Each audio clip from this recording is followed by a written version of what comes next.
Özgürlükni xalamaslik degan insonlarga rohatga ko'nab qolsa, o'zininki rohatini buzishni hech kim xalamaydi. Shunga bir inson bir rohatga bir ko'nib olsa, shu rohatdan mumkin qadar o'zgarmasan deydi. Yana biri o'zgarishning keyin mushu rohatni yo'q qilib etib bir jafoga aylanib qolishni qo'rqidi. Yani ba'zi vaqtda bir o'zgarish o'zini jiq ish qilishga, jiq jafo tortishga sabab bo'lib qolishini şunu ko'zlaydi. Mesela şu idari jamiyatlarda ma ish zavod, fabrika deymiz. Iyadagi o'zgarish paydo qilsak, texmi ustimizga yukni evolimiz deb qo'rqidi masalan.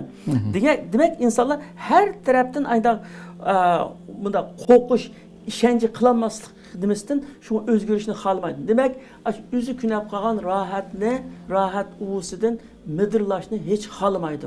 Lekin ay rohatni tashlab tevekkül deb midirlaganlar cho'qim g'alaba qildi. Uningdan yaxshi bir rohatga erishalaydi masalan. Bir odam masalan bir velosiped minib, mushudan abdan narsam yo'q meniki mushu.